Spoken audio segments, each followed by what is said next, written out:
திருப்பூர் மாவட்டம் காங்கேயம் நகர பகுதியில் உள்ள அருள்மிகு விசாலாட்சி உடனுரை காசி விஸ்வநாதன் சுவாமி திருக்கோவிலில் சிவ தடாக பிரதிஷ்டை விழா இன்று வெகு விமர்சையாக நடைபெற்றது. இந்திய மருத்துவ சங்கம் காங்கேயம் கிளை மற்றும் சிவசெல்வா அறக்கட்டளை சார்பில் இந்த விழா ஏற்பாடு செய்யப்பட்டது. காங்கேயம் பாளையங்கோட்டை சாலையில் அமைந்துள்ள இந்த திருக்கோவிலில் தலைவிருட்சமாக வன்னிவரமும் பாவம் போக்கும் கங்கைக்கு சமமான சிவகங்கை தீர்த்தமும் உள்ளது. காசி விஸ்வநாதர் பெருமான் பரிவார தெய்வங்களுடன் அருள் பாலிக்கிறார். இந்த கோவிலின் தனி சிறப்பாக அருணகிரிநாதர் 2 திருப்புகழ் பாடிய தலமாகவும் முருகப்பெருமான் சிறப்போடு விளங்கும் இடமாகவும் திகழ்கிறது. இந்த ஆலயத்தின் திருப்பணி வேலைகள், வர்ண கலாங்கள், சிவகங்கை தீர்த்தக்குளம் உள்ளிட்ட கல்கார திருப்பணி வேலைகள் கடந்த 4 ஆண்டுகளாக மேற்கொள்ளப்பட்டு வந்தன. திருப்பணி வேலைகள் நிறைவடைந்த நிலையில் வரும் 25ஆம் தேதி புதன்கிழமை பரிவார மூர்த்திகளுக்கு மகா கும்பாபிஷேகமும் அதைத் தொடர்ந்து மூலவருக்கு மகா கும்பாபிஷேகமும் நடைபெறவுள்ளது.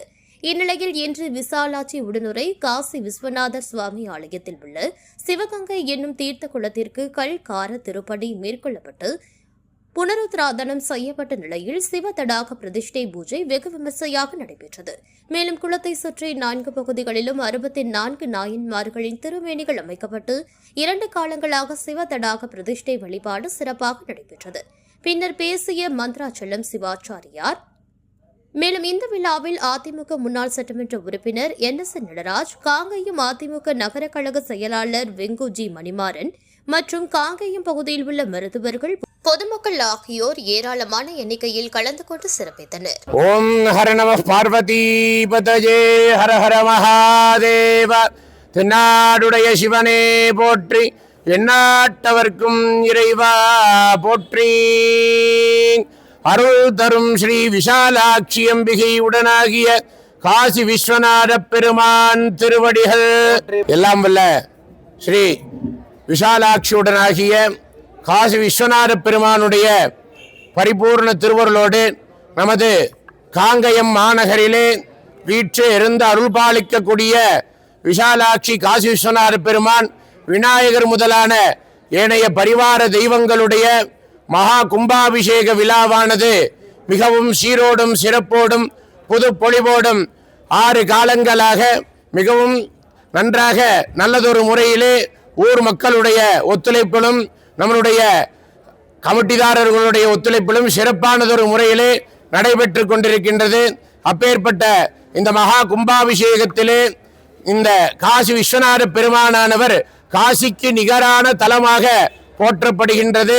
காசியில் எப்படி விசாலாட்சி விஸ்வநாத பெருமான் இருக்கின்றார்களோ அதே போல இங்கே விசாலாட்சி விஸ்வநாத பெருமானும் குடிகொண்டு காசிக்கு நிகரான தலமாகவும் இங்கு வந்து தரிசனம் செய்யக்கூடிய பக்தர்களுக்கு காசிக்கு நிகரான புண்ணியத்தை கொடுக்கக்கூடிய தலமாக விளங்குகின்றது. அதே போல நமது காசியிலே கங்கை இருப்பது போல இங்கு சிவ தடாகம் என்று சொல்லக்கூடிய வகையிலே சிவகங்கா தீர்த்தமானது அமைந்து கங்கை தீர்த்தத்துக்கு சமமாகவும் போற்றப்படுகின்றது. அப்பேற்பட்ட வகையிலே மூர்த்தி, தலம், தீர்த்தம் என்று சொல்லக்கூடிய 3 வகையிலும் சிறப்பு வாய்ந்த இந்த தலத்திலே பங்குனி மாதம் 11ஆம் நாள் நிகழும் விசேஷமான மங்களகரமான விஸ்வாவசு ஆண்டிலே மகா கும்பாபிஷேகமானது நடைபெற உள்ளது. அனைத்து பக்தர்களும் தவறாமல் கலந்து கொள்ளுமாறு கேட்டுக்கொள்கிறோம். அதே போல இந்த சமயத்திலே சிவ தடாக பிரதிஷ்டை என்று சொல்லக்கூடிய வகையிலே நம்மளுடைய இந்திய மருத்துவ சங்கம் காங்கேயம் மற்றும் சிவசெல்வா அறக்கட்டளையின் மூலமாக இந்த சிவ தடாகத்தை நூதனமாக, அதாவது இருந்த தடாகத்தை புனரமைச்சு சிறப்பானதொரு முறையிலே 64 அடியார்களுடைய நாயன்மார்களுடைய திருமேனிகளை இங்கே அமைத்து சிறப்பாக 2 காலங்களாக சிவ தடாக பிரதிஷ்டை என்று சொல்லக்கூடிய வழிபாடானது வைபவமானது நடைபெற்று கொண்டிருக்கின்றது. ஆகவே அனைத்து மக்கள்களும் இந்த கும்பாபிஷேகத்திலும் வரக்கூடிய காலகட்டங்களிலே ஆலயத்திற்கும் தவறாமல் வந்து நம்மளுடைய விசாலாட்சியுடனாகிய காசி விஸ்வநாத பெருமானுடைய பரிபூர்ண திருவருளுக்கு பாத்திரராகும்படி கேட்டுக்கொள்கிறோம். நம பார்வதி பதஜே மகாதேவா.